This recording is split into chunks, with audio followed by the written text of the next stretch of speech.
nako dinhi sa Cebu. Assalamualaikum. Madayaw, maayong adlaw kaninyong tanan. Magandang araw sa inyong lahat.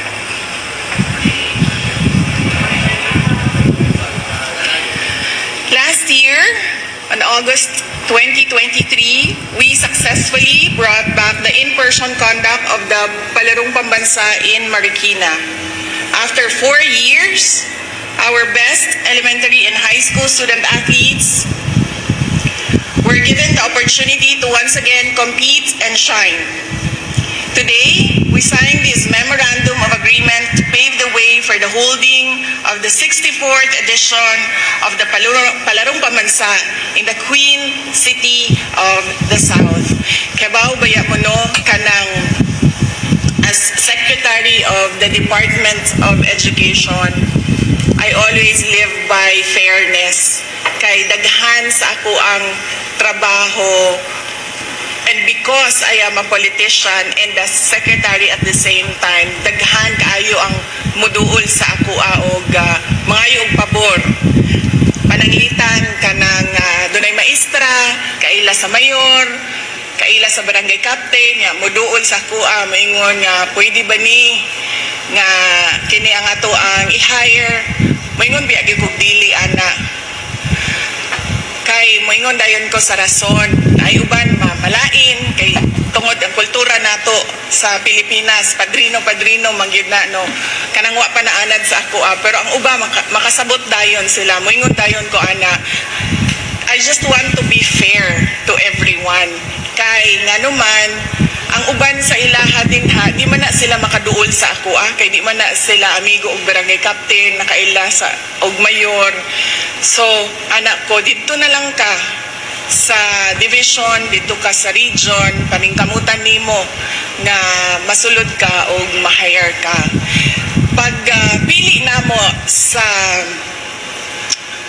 lugar kung asa ang sunod nga Palarong Pambansa, kabaw baya mo no, gitawagan ko ni even before nagbid ang Cebu City, nitawag na si Mayor Rama sa ako ana siya Inday Sara, anak ko, yes sir, ana siya ang Cebu City pagingon pa lang niya gingana kay kasabot nako, di ba?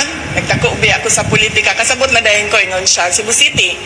Pagbid mi sa Palarong Pambansa, anak ko, yes sir, ni anak ko kining na may mga requirements, i-comply lang ninyo ang requirements, siguraduha lang ninyo na complete na siya kay basin ma-disqualify mo.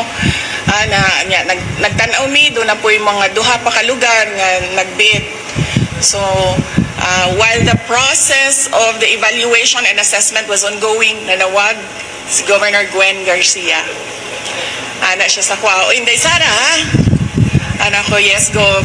Ana siya ang Cebu City nagbid sa Palarong Pambansa, suportado na sa probinsya sa Cebu anak ko nga.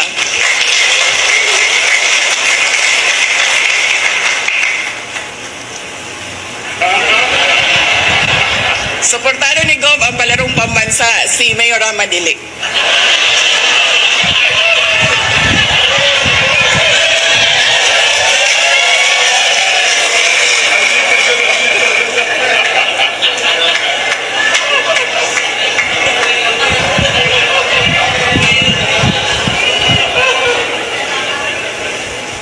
Kanindot man di ay karon lang ko nakakita mo din ni ang bagong tulay.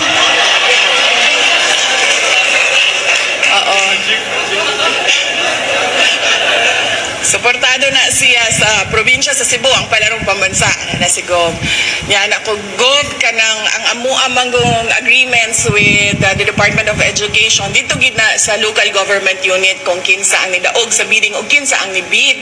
So maghangyo lang ko sa inyo nga at the local level na amoy partnership and understanding sa syudad sa Cebu o sa probinsya sa Cebu para sa pagpadagan nato sa Palarong Pambansa. Ana si Gov nga wala na problema na. So nitawag na si Mayor Rama, nitawag na si Governor Gwen Garcia nga magsige lang kog sige. Pero wag yung ko mubalibad sa ilaha. Ang gibuhat na ako, nag-ampog yung ko, Lord God, mudaog unta gyud ni sila. Santo Niño, please lang. Please lang gyud padaugan ni sila. I never called, never told the secretariat kung kinsa ang pilion. Sige lang yung kog ampo sa Santo Niño na madaog yun ang Cebu. Pagkahuman, nahuman na tanan ng proseso. I was not a part of it. I never joined any meeting.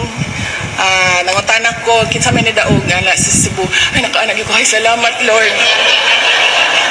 Thank you Santo Niño. Daghang salamat. So ingana, kakulba para sa ako ang selection sa palarong pambansa tungod kay nagsigi kog tando sa Cebu City, pero wala gyud ko mobuhat nga maingon nga gi-impluwensyahan ako ang resulta sa pagpili. So you did it on your own, and congratulations sa inyong tanan. Must have been a very convincing pitch for the palarong pambansa. Kay unanimous. Yes, unanimous ang vote for Cebu City. And I know it was not easy because nag-host na pod ang Davao City when I was mayor. Nag-host ang Davao City og palarong pambansa. And dili-dali ang mga andam para mangumbinsi sa committee nga pilion ang syudad. After 30 years, it returns to Cebu City, having hosted it twice before in 1954 and 1994. And it seems that 4 is a lucky number for palarong pambansa and Cebu City tungod kay 2024 inyong hanapot ang palaro. I would like to thank Cebu City, led by Mayor Mike Rama, and our Vice Mayor and our City Councilors for the responsibility for generously accepting the responsibility of hosting the 64th edition of the Palarong Pambansa.